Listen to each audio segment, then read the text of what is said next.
Level up your hunting game and join the cause. Help preserve small-town Texas hunting culture and become a more successful hunter by learning the best ways to squeeze the most out of your budget and precious time out in the field. Welcome to the Feed Bandit Podcast.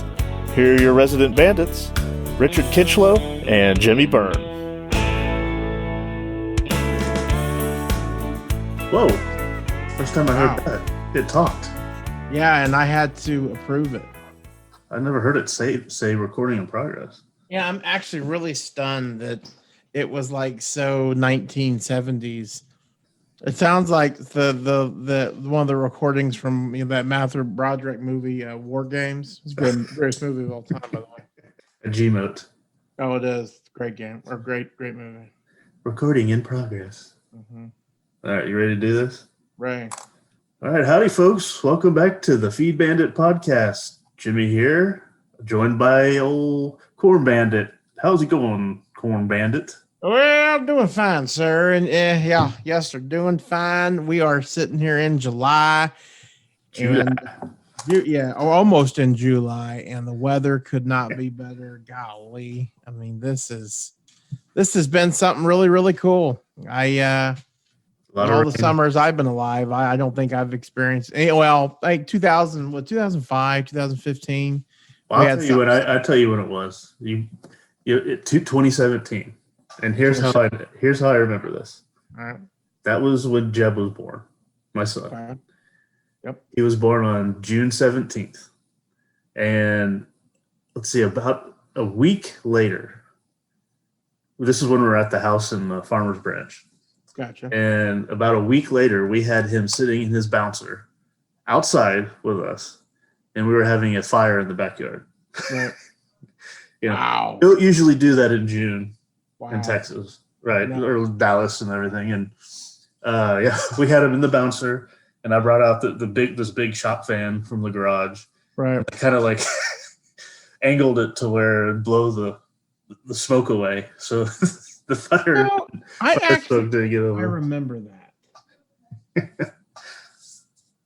I actually think I remember you telling me that, because I'm like, a fire, and I thought, well, God, were you in Wyoming or something like that? I mean, that is crazy. So it wasn't, kind of like this, like it is on this day that we're recording this podcast. Absolutely, not bad. Not bad at all. Now, granted, it was probably warmer than we normally would want to do a fire. However, when it's been really damn hot and all of a sudden it goes to like 80 or a little above, it's like, oh, it's fire weather. That's right. Oh yeah. Cold front.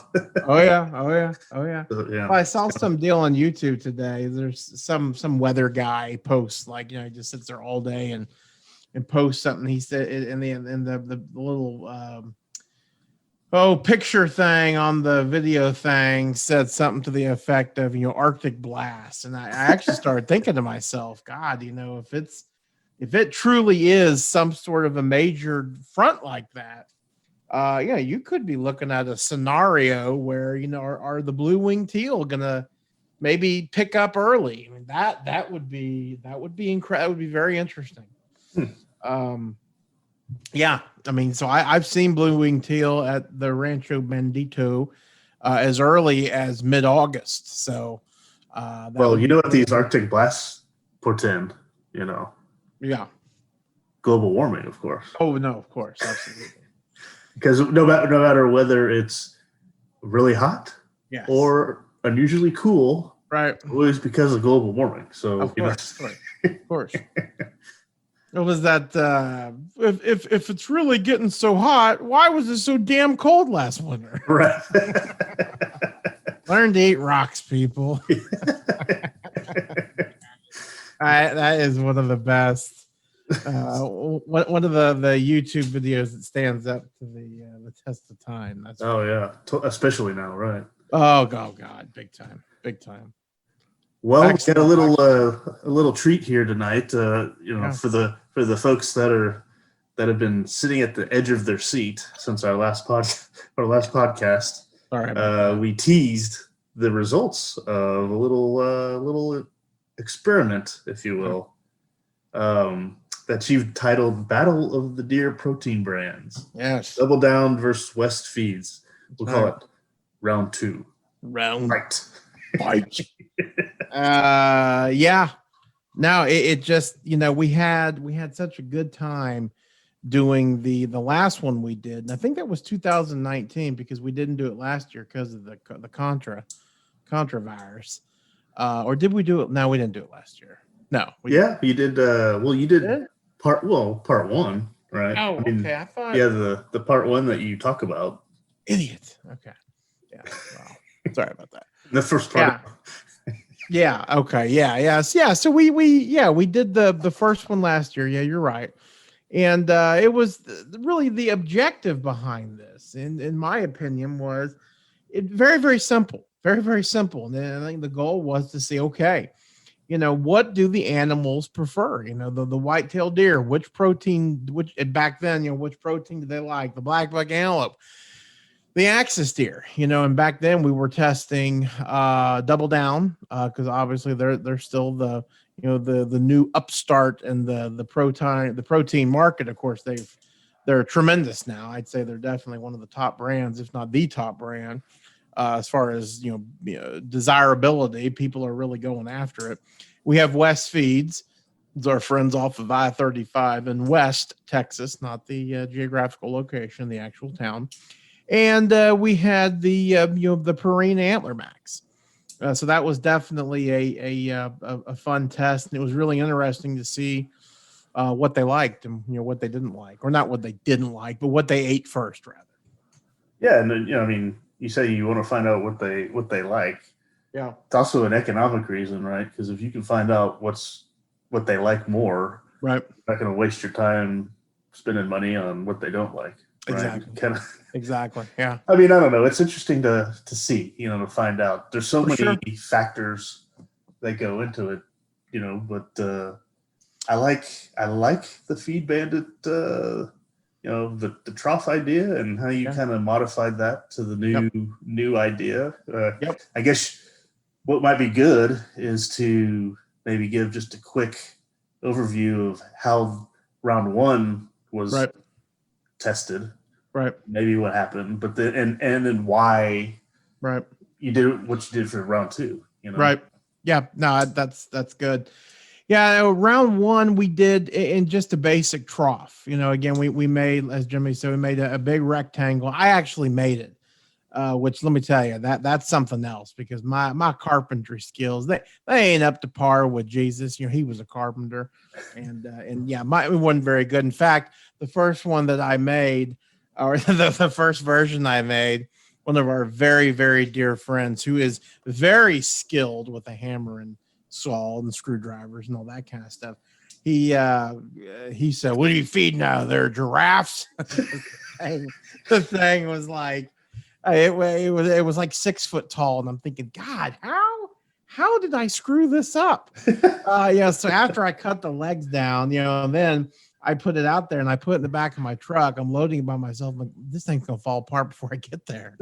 So thankfully, another one of our very skilled friends ended up putting these little triangle wedge things to support the legs. Anyway, so we finally got her launched, and it was a lot of fun. We put in 3 different places, and again, we were just simply testing, what was the desired protein by those animals. So the first spot we went to, and something we got to mention is that, and we talk about this kind of in the first piece, is that Purina Antler Max had been fed on that pasture before. Now, it had been some time since we had fed that. We moved to a different blend on the on that pasture at Rancho Bandito. But in fact, I think it had been upwards of 2 years. And so that's why, we put that out there, because we just wanted to make sure everybody knew. And sure enough, at the first location, both the whitetail, the axis, and the black buck just devoured. Just destroyed the Purina Antler Max. In fact, I don't think it was. I think it was a couple of days and it was gone. The second feed that came in, I guess the one that came in second will be West Feeds. They plowed through that. And then they would have destroyed the Double Down as well, had it not poured rain like 3 days in a row. And then that got that searing, miserable heat and basically turned the rest of the double down into a gigantic maggot infested brownie. So that was the first test. We moved it to a different part of the ranch, one that was kind of one of our outlying pastures. A lot of visitation by deer, though. Thought it was going to be a great spot, and it was, just wrong species. Night one, it was pummeled by the hogs. They destroyed it. The coons got in there too, and boy, it was miserable. But funny enough, the coons were up there and they just ate themselves stupid for 2 solid weeks. They worked it. The pigs worked on it as well. And I swore on that day, checking those cards, so last summer, I guess, that I said, you know what? I'm coming back there at trapping season. I'm going to trap all of those damn coons because they're making a living there. And of course, you go to our video that we just posted a couple of days ago, and sure as hell, I ended up going there and catching 5 coons. So we haven't had any on that protein feeder ever since then. Good video. It's we embedded that in this blog. Yes, so we did. Yes, thank you. Yes, that's right. And so yeah, we did that, and then the third place we went back onto kind of the same pasture that we did the first test. This was, I guess at this point it was late July, and I was really kind of thinking that we would get some really, really good results, but it was terrible. I mean, nothing touched it. Now we had that rain, and we got a little more rain before, but they just never touched it. So that was it. So, again, the first spot started off real hot. I was excited about it. It was fun. We got some really, really cool pictures, as you'll see, and you can go back and look at the first one too. But it was disappointing, really, kind of for the the remainder of the test. So, I really gave it some thought during the season and said to myself, God, I want to do this again, but how can I do it to where, the hogs aren't so bad, the coons aren't so bad, the weather isn't so bad. And that's when the idea kind of dawned on me. Okay, well, God, what if I just put these in some protein feeders? I'll find some of the protein feeders that we've got laying around that we're not using. Okay, and both of them are like 300 pound capacity, something of that nature. I'll use those, and we will give it a test, and we'll see what happens. And then it just really from there it kind of morphed into several different things. I said to myself, well, God, if I'm going to be testing, brands of protein, I limited it to 2 this time. So the second test was just West Feeds versus Double Down, and it was nice to do it on kind of 2 smaller companies instead of Purina, right? Yes. Absolutely. And ironically enough, both are Texas-based companies, which of course is what we love to support. But yeah, no, thank you for pointing that out. I didn't even think about that till you mentioned it. So, again, I said, okay, all right. Well, again, the initial, what we're trying to find out here is, okay, again, what do the deer like, but it's in a little bit more of a controlled setting where the environment hopefully won't be so bad. I'll try to do a little earlier in the year, so we can kind of catch them, maybe in the, in the spring and into the early summer. We'll see what happens. Okay. And then, as I was preparing to go out there, and when we'd bought the protein, we had about to set up the feeders on one location, I said to myself, man, wait a minute, we can really expand this thing to not only be able to tell people, okay, guys, it seems like the deer preferred X brand, but what if we conducted this test on a pasture that had never been fed deer protein? And then we'll take it a step further. What if we'll use feeders that are, that everybody can buy. Okay. Meaning they're not the 1,000-pound, super high density steel feeders. Okay. So we'll just use regular feeders that cost a couple of $100. And so then it really became kind of a multifaceted mission here of trying to figure out, not only what brand of protein that they seem to prefer, but, how, when were they going to hit it? How long would it take them to get in there to actually feed? And then, because again, they have had no experience to it. Would they be able to eat out of the protein feeder? Would they prefer it? I mean, we all know that they will, but I don't know how long it's going to last. I don't know how long it's going to take. And I think a lot of people have asked those questions. They'll go out there and they'll set up their protein feeders, and then they'll come back, 2 weeks later, and they'll say, "Oh, dude, they're not hitting my protein feeder. Why? What's going on? What's wrong? Is there something wrong with the protein?" So again, this what I guess what I intended to be just a very simple study really morphed into this big, really kind of this big, multifaceted science experiment that's been really cool. Awesome. Let's set it up then. Okay, so you mentioned kind of standard feeders instead of the super expensive gold-plated feeders that can be out there at the same time. Right. These are one is a standard 55-gallon drum barrel feeder.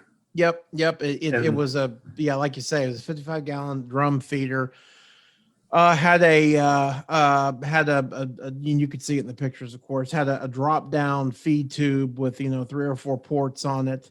It was pretty rinkety. It was something that we had kind of put together quite some time ago. So we had to kind of seal it up. But again, I think using that feeder was a good test for, the regular Joe who can't get out there and afford this, like you said, this gold-plated feeder. So that was the first one that we did, and we put the double down in that one. The other feeder that we used was a feeder that our good friend loaned to us. It was a Boss bucket feeder.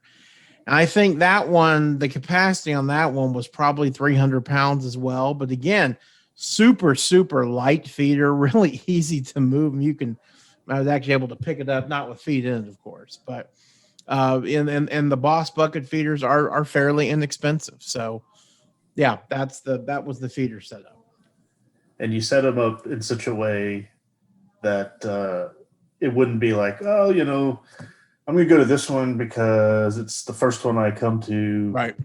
Meaning like you look at a lane or something and you choose one over another. I mean, they're fairly, close. They're not on top of each other, but they're close to where it's easy to get to either one. Absolutely. Yeah. And so kind of the setup was, again, it was a pasture that had never been fed deer protein ever.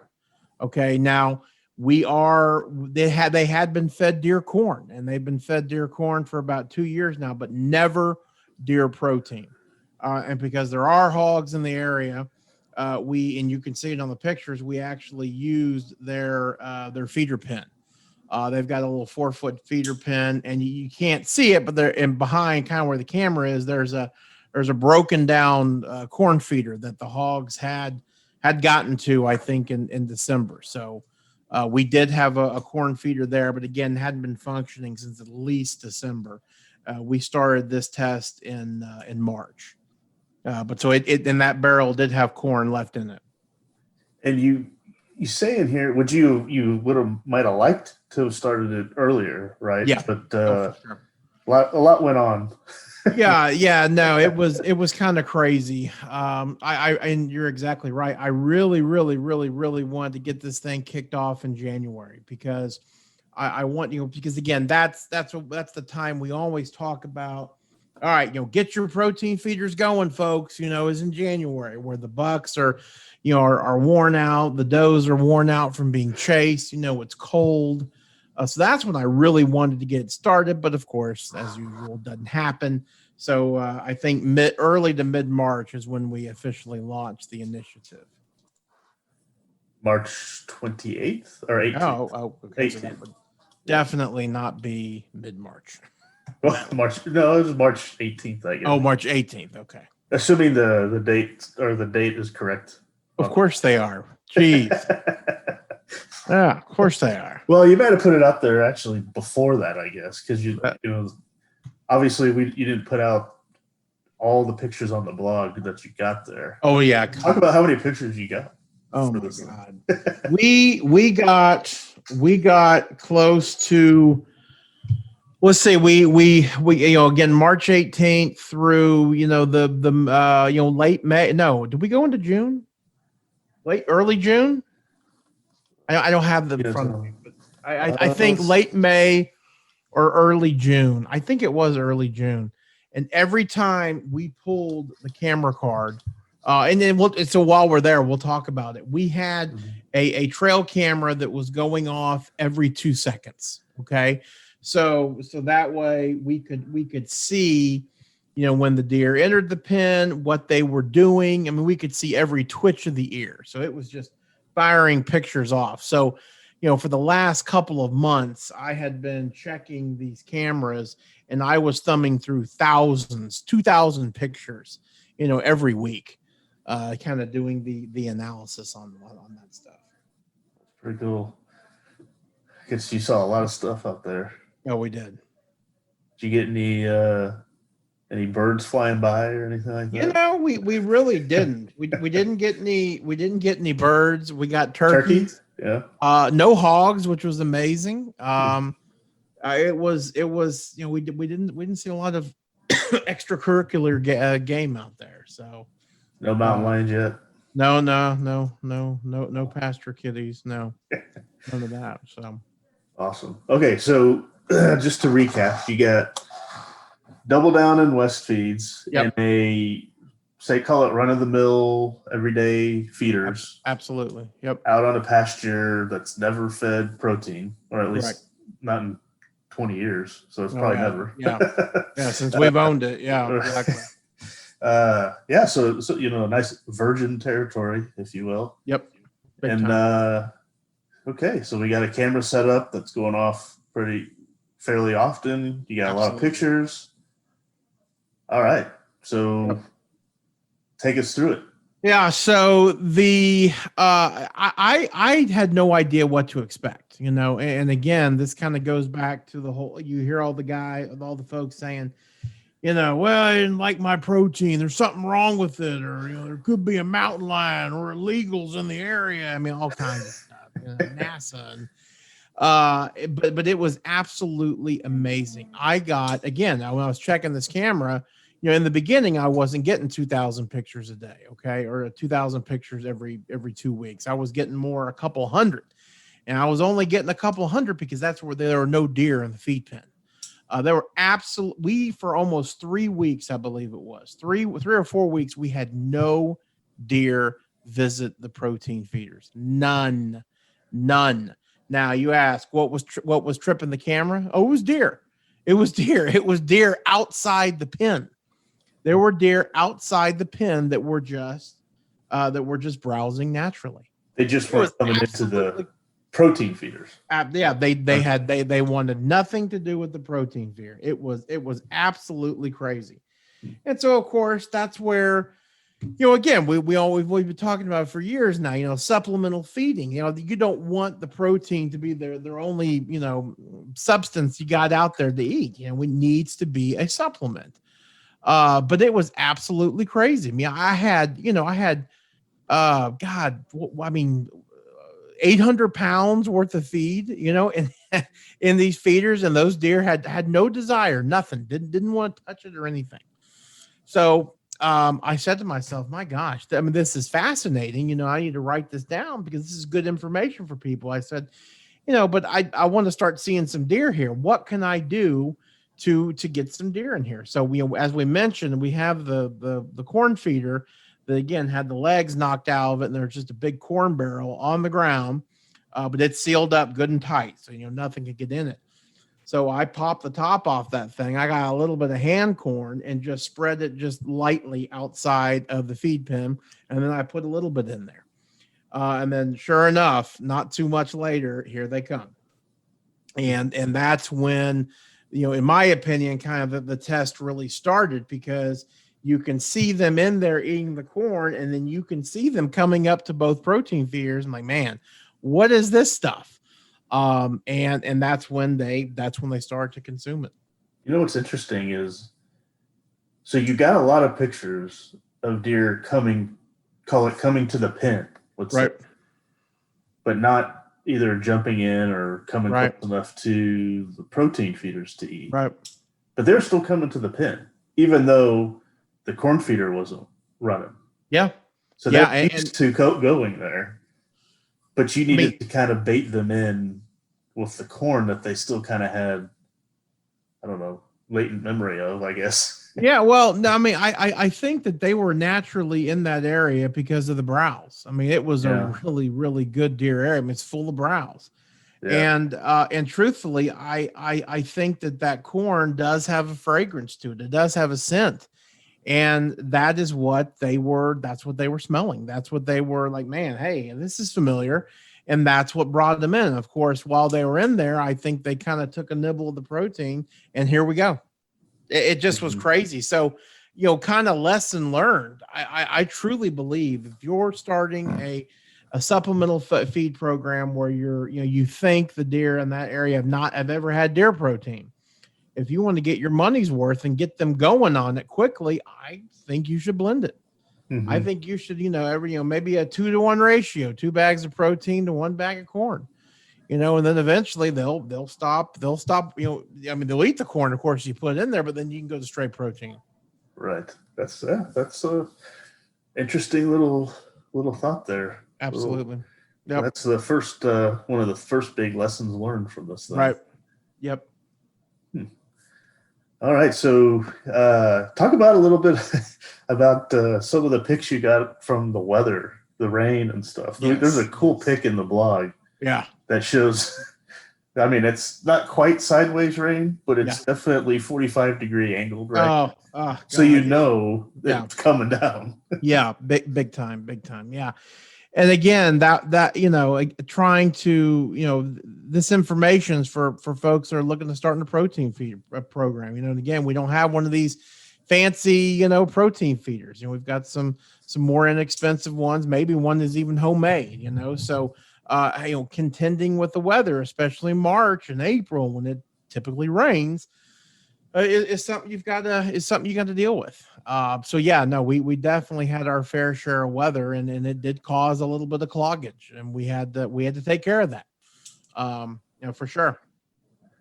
So along those lines, around, I guess, in the rain and everything, you had to unclog it. But you say a little over the first 2 weeks, right, after you threw the corn out and they started coming in, right, the visits to both Double Down and West were fairly close. The number of visits. Now, talk about what you did.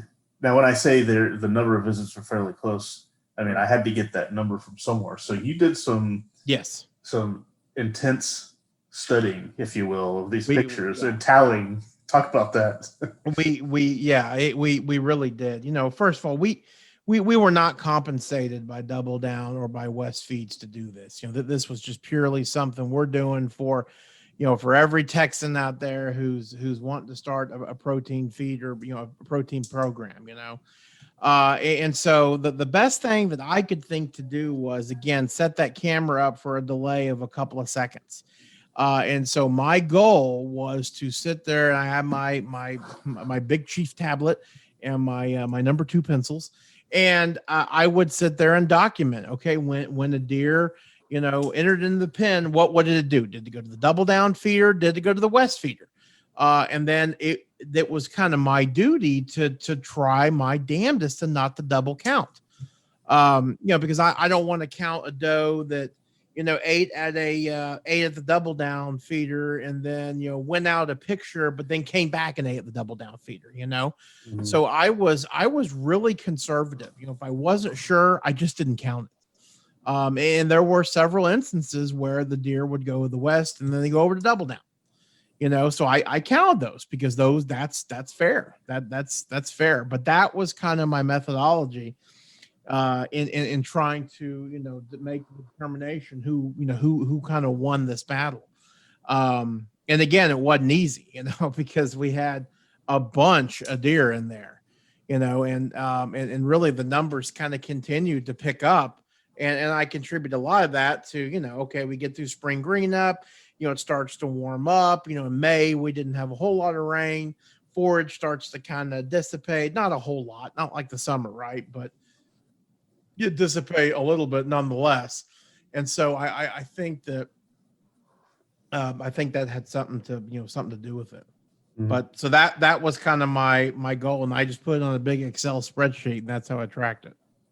So you said the first 16 days post corning. So Double Down had 21 visits, and West Feeds had 18. So I mean that's fairly close. I mean that's I mean what you have to do to count that and try not to double count and everything. That's pretty impressive. Yeah, it was tough. It was tough. Yeah. And the other thing that I did was, I didn't, I would start a new tab for each, I called them camera pulls, and I would use I'd use the date that we pulled the camera, so if we pulled the camera on, Saturday, April 25th, that's what I labeled the tab as. And so I really didn't have any idea who was winning, who was losing per se. Until I put everything together. So that was kind of a fun little experiment, putting everything together. All right. Well, jump back real quick and talk about what happened when you unclogged, because I think that, takes you to another kind of interesting observation just of deer behavior and how for sure. For sure. Yeah. And this was something very interesting. And again, this test just kind of brought out a lot of thoughts that that really hadn't thought about when it comes to, to feeding deer and whatnot. But we did have a clog in the West feeder. So that was the Boss bucket feeder. So, or the Boss feeder. So I was doing my damnedest to obviously try to spill protein. Because again, I didn't want to skew the numbers for Double Down. That's obviously not fair. Okay. But, so I actually I think I had a Home Depot bucket with me.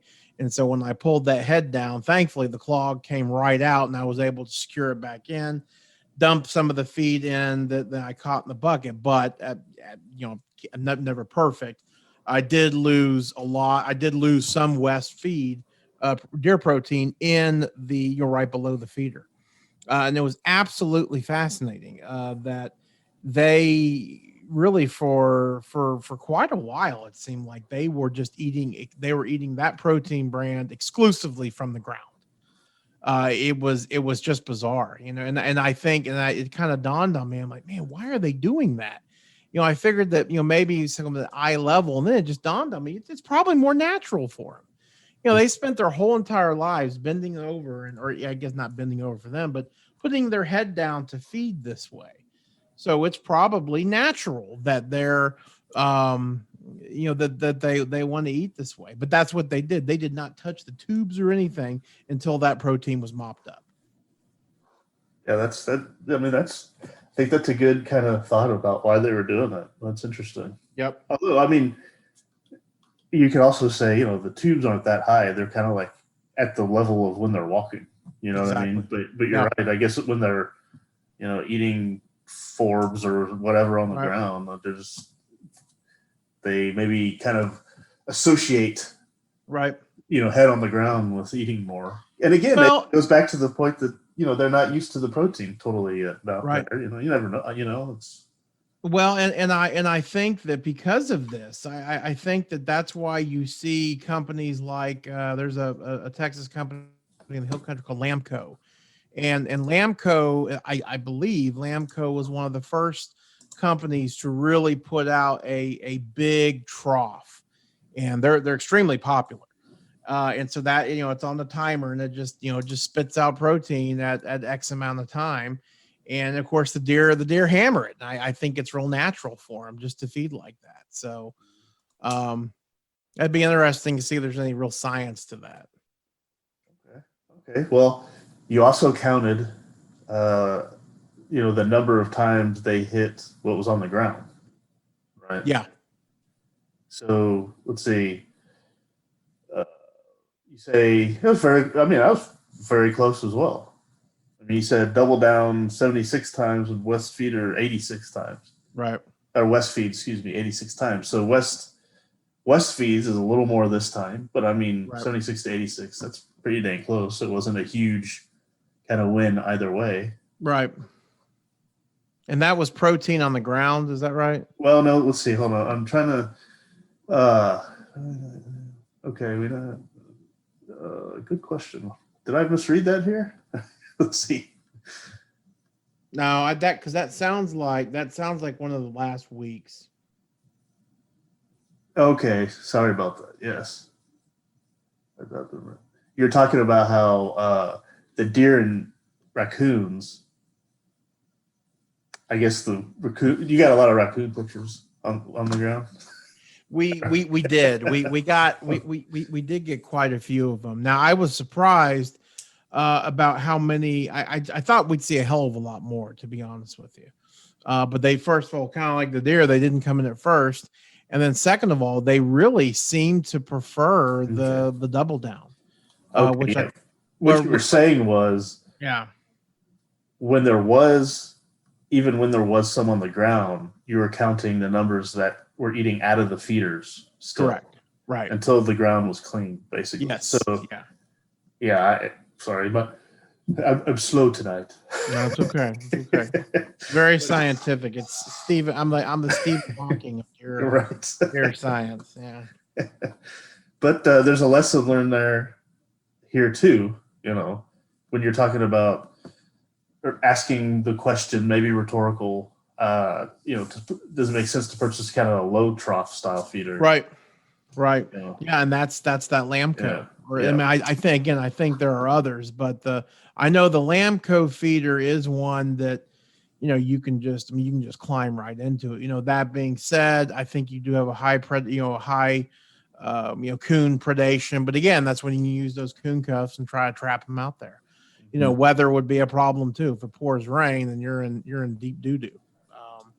But just the chance you take, I guess. Mm-hmm. So talk about the doe versus buck thing, because you noticed a little difference there. I did, and I think this was kind of the biggest. This was kind of the biggest difference between the two brands of protein. It just was bizarre. Is that what you're alluding to? Yeah. So you're Mm-hmm. Okay. Yeah. So when they came to the does, the does seem to, and whether they're older or younger, God, they had a really good, which is what you want to see. They had a really good mixed bag of ages, during visiting these two feeders. But the does never really seemed to prefer one brand to the other that I could tell. And again, I would see them kind of bounce, back and forth sometimes. The bucks, on the other hand, was a little bit different, especially the one real mature buck. And when I say real mature, I'm thinking 3.5, 4.5-year-old. He was exclusively double down. And he was exclusively double down to the point until double down ran out.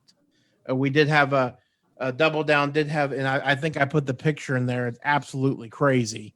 It's like it just started to pour out. I mean, thankfully it was at the end of the test, but it just all of a sudden started to dump out, and I got a mid-dump shot of it. But you can watch the progression of this older buck. He came in the same way every single night, sometimes twice a night. And he was distinctly bigger and followed the same pattern, and he would go right to the double down. So I know the double down fans are really enjoying that, but it's true. He really liked it. And then once the double down ran out, and of course there was a pile below it, and once that got nice and nasty, he did end up going over to the West Feeds, but he did prefer double down, without a doubt. Yeah, that's very interesting. Yeah, it is. It really is. I guess either that says, well, I wouldn't say that necessarily means, bucks like double down more than West Feeds. Right. But I think what's interesting is maybe it shows that that individual deer have tastes, maybe like we do in a sense, For sure. Because you saw other bucks at the West Feed. We did. Feed. Oh yeah. So it wasn't necessarily. Absolutely. It was just that one guy. So that's Just that one particular he has a one. unique taste. Yeah. I mean, seriously, yeah. The one big buck, quote unquote, that I had there, he preferred Double Down. Would you say overall though, the Bucks preferred in general? Not it didn't sound like it was a huge overwhelming, win, if you will, Right. for Double Down over West Right. for Bucks. Right. Is that right? But I mean, would you say it was, what was the ratio, do you think? Oh, Stuff on top of your head. That's a really good question. Because it's in the article, you tend to lean towards the Double Down winning on the Bucks side, but I was just curious, kind of like, yes, no, I do, and something that I just kind of thought about, and I don't think I put it in there, is birds of feather flock together, and I say that because these deer, when they are the bucks will travel together, that's what they do. And so I think it stands to reason they jump into the feed pen together, which they did. This guy was accompanied by several smaller bucks, and the ports were open, so they went and ate together. Mm-hmm. But yeah, I mean, he was the alpha buck, and they followed. Oh, there's no doubt. No, there's no doubt. Yeah. Okay. Absolutely. Yeah. Interesting. So that, in my opinion, that was really kind of one of the biggest lessons learned, for me. Not lessons learned, but things to point out is that this guy really seemed to dig the Double Down. And with that being said, I think when we do this again, I'd like to try to do it in just January. Maybe we'll go to a different pasture that we know maybe has got a little more bucks to it, and we'll see if we can replicate it, or do they go back to West? I don't know. Mm-hmm. Yeah, a great picture here. You mentioned it was the Phantom Protein Bandit dumping some of the protein out. Isn't that crazy? That's a pretty cool picture. It's I mean, I don't know if there was a wind or something, but yeah, you can see it. It's mid dump. Yep. That's funny. Did you say though the last 9 days officially of the test? I guess. Yep. I'm assuming you ended probably the official portion of the test when Double Down ran out. Correct. Yes. So really the last 9 days when there still was Double Down left. Right. Is that you're saying? Okay, that for whatever reason, then West feeds soundly beat Double Down in those last 9 days. So that. Oh yeah. I wonder why that is. That was yeah. And I think it kind of shows that you've got if you've got if you've got the protein feed there, especially with the does, they just didn't really seem to care, So when that ran out, they went to what they had available. All right. Well, I mean, it was a 48-day test, right? Isn't that crazy?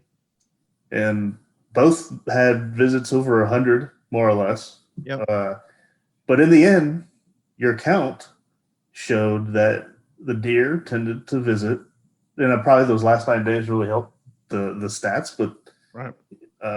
West feeds. Yep. So you say about 130 visits, more or less. To Double Down's about 100, more or less. Right. So you got West feed helping the deer, all the deer in general.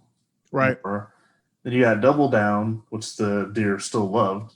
Right. However, it tended to be skewed towards the bucks a little bit more in the test. Yep. Absolutely. So, this is obviously the first phase in this, and we'll take these results and we'll see if we can emulate them somewhere else. I think another really good test is, we'll go on to a pasture where we are serving, first serving. I always use that, but I know of a couple of pastures that we've got where we're feeding Antler Max on some places. So, maybe we go there and we try it. Okay. What are we doing here? Antler Max versus, Double Down and West Feeds. If you've got some folks out there that, hey, they want to try to grow some bigger deer, or they want to change it up, who's gonna, what are they gonna prefer? So, it was a lot of fun, and I think the data is really good, and I think I wrote the article there pretty well. And of course, if there's any questions you have, feel free to answer. Again, we were not compensated by either brand. So this was, again, just me purely trying to do this as fairly as humanly possible. And, again, hopefully it benefits my fellow Texans that are out there looking at, maybe starting a protein program. With that being said, also, the one thing that you cannot ever underestimate is really when it comes to growing bigger antlers, obviously that supplemental feed is important. It's a key element of it, but it's also the range conditions, and more importantly, genetics. So there's a reason why those deer in South Texas are so big. They got great genetics. They've got pretty decent forage as well for the most part. Go ahead. Sorry. No, so and of course, so we've got that going as well. So, we'll do another test. We'll see how it turns out. All right. Any idea of the price for Double Down versus West Feed? And are they hugely different, or? Yes. Absolutely, they are. I know that the Double Down carries a more of a premium price. I believe it's anywhere from $14 to $15 a bag. I know that West Feeds, I believe, is $9 to $10 a bag, and I believe that Purina Antler Max, depending on where you go, is like $11 a bag. So, West Feeds is a little bit less expensive than the other ones. Ingredient wise, that's something we really didn't jump into this time, but I'd like to do it next time. I believe that the Double Down has got they've got traces of peanut and cottonseed in there, which, if that's the case, I mean that's extreme sources of protein right there. And God knows we know the deer love they love the protein, or the cottonseed. So maybe that's something we'll jump into, kind of more of a an ingredient analysis. Yeah. So you're talking West Feeds is, it sounds, what, about 30% less expensive. Mm-hmm. However, in the test here, right, overall, they had more visits to the West Feed. They did, but Double Down had a little more buck. Correct. There. So correct. So together, it's kind of like makes it all kind of even in a way. Oh yeah. Oh no, it really does. It really does. So again, this is just one little. I to use our ISQS instructor at Texas Tech. This is just one data set. We have to have more quantifying data sets to really set up a good, thorough analysis. Correlation is not causation. Dude, I still have permanent neck injuries from that class because I was doing the woodpeckers. Oh man, my God, this is horrible. Yeah, what's the R squared here? Yeah. Oh God, it's absolutely terrible. Hey, at least though we figured out how to manipulate the URL in the browser. Absolutely. The answers. Junior hackers. Oh my God. Yeah, that was totally pre website security and stuff like that. Oh yeah. You just that's when it was still okay. It was still fun. Oh, you guys, what are you doing? Sorry. Yeah, I'm not ashamed to say that I did that. Yeah, absolutely. To get the answers. Everybody did. Yeah. Why is everyone getting 100? Yeah, exactly. Well, everybody really loves statistics, but yet nobody's taking it for their masters. I don't know. All right. Oh, geez, that's funny stuff. But yeah, no, it was Dr. Bremer. Yeah, Dr. Bremer, absolutely. It was a really cool test. It was a lot of fun, and again, like I say, I wanna do it again. I've actually got another little protein. That prep. I don't know if I told you. Remember that 300-pound all seasons protein feeder that just disappeared? I was like, where is it? I can't find it. And Dad's like, I don't know where it is, son. And like, God, did we throw it away? Did the Brontosaurus run it over? Well, I found it. Where was it? Oh yeah, I was in a barn on one of the pastures where it's not supposed to be. I found a treasure trove of failed projects and things of that nature. I'm like, oh, that's where that. It was like a graveyard of my dreams, literally. Right. But I found that feeder. I found that feeder. So for the next test, I'm going to use an all seasons 300-pound protein feeder, and then that Boss Buck feeder again, Boss Bucket feeder again. Awesome. Boss feeder. Is that what it is? Boss feeder? Boss Bucket? Any one of them. Boss feeder, what? Well, look, two different brands, aren't they? Yeah, I guess they are. Maybe. I'm trying to... That's funny. Yep, a lot of fun. We should know this. I know, no kidding, right? Yeah, if y'all have any questions or anything, just shoot us an email or do the whole social media thing. Again, happy to answer anything. And kind of give you my thoughts, but those are them. That's them. That's the big test. A lot of fun. All right. Awesome. Well, if anyone out there is listening and you want us to test your product, please let us know. Yes. Shoot us an email at howdy@feedbandit.com, and we'd love to have the opportunity to give it an honest go. Like Richard said, we were not compensated for this test, and we wanted it that way so we'd be 100% kind of neutral here, right? An objective test as much as possible, as much as animally instead of humanly possible. So we showed you what we got, and check it out. We'll include the link to the blog in our show notes to the podcast. But as always, you guys could just go to feedbandit.com, click the link up there for blog. It'll be right there where you can see it. And you can also go back and check out last year's blog. And excuse me, I was trying to hold back a burp while I was saying that. Oh. Had some steak, some sausage tonight. So it's good for you.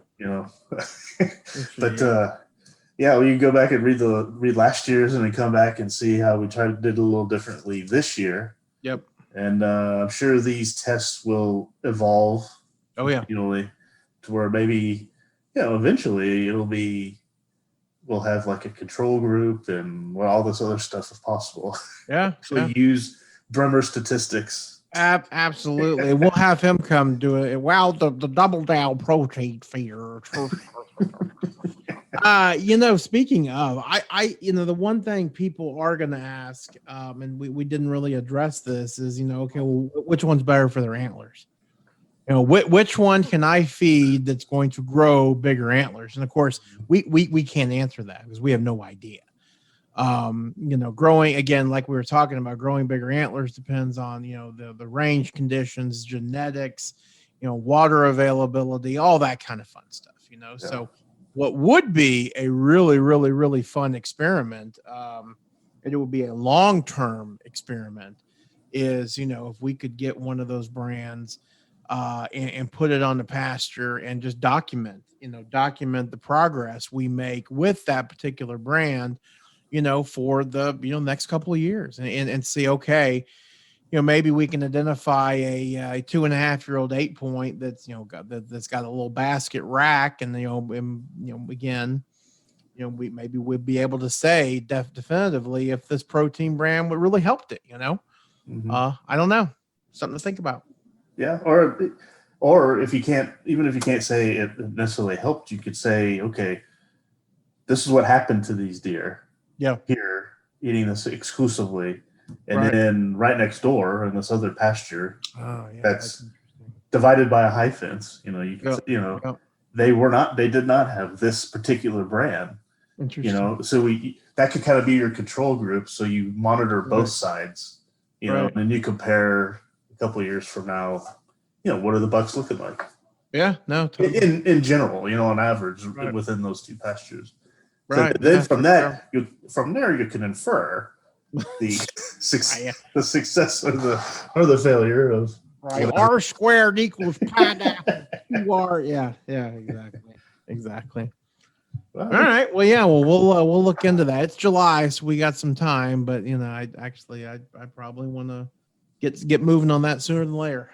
Right. So contact us and we'll arrange that. Yes, for sure. And speaking of, we are in the midst of doing another test right now for a mineral company. So we'll be, don't want to release the name now, but we've got some cameras and some tests going right now too. So hopefully we'll be releasing some of that info here in the next couple of weeks as well. Awesome. So you're going to wrap that up in I guess, end of July? Yeah, I mean, well, maybe even this weekend. Let's see what kind of. Let's see if it's anything left. Yeah. Basically. Yeah. Now that we've had Noah's Ark came back, and we had 2 inches of rain at Rancho Bandito, and I mean, God, it's like the Congo out there. It's nuts. Yeah, it's a good thing. Of course, you talk about dove season, and if it's really wet and all the tanks are full, that means the dove are spread out. And that makes me go something angry. We'll see. Well, we still got time. I know. God. Let's say it stopped raining this weekend and literally didn't rain until September. Yeah. I think you'd probably be in good shape. Oh, we'd be in good shape. But if we don't, I'll just tell God to bring his hairdryer down here and zap up all the tanks within 3 miles of ours, and we'll see. We'll see if he'd do me a favor like that. We'll see. Well, he is through global warming. Oh, that's very true. And God, never mind. Totally forgot. Yeah. Don't you forget. Yeah. That's right. Absolutely. How can we forget? All right. Well, that was fun. You got anything else you wanted to impart to the loyal listeners? That's all I got. Support our friends. Support our Texas feed stores. Lord knows they need us now. The summers are kind of, if I had to guess, kind of a drought, but hey, we need to get out there, get those feeders rocking and rolling, especially those protein feeders. It's definitely not too late. I know that they're growing antlers, but they still got inches to go, and if they got fur on them, they're growing. And those does are still, they got fawns now, and most places they have fawns, so that protein is good for them. It helps lactation, all that kind of stuff. So keep them full. Support our small town feed stores for sure. Perfect. Y'all heard him. Y'all heard old Corn Bandit there. You got your marching orders. Yes, sir. All righty. Well, y'all stay tuned for another episode of the Feed Bandit podcast. Thank you as always for listening into this one, and we'll catch you on the flip side. Take care.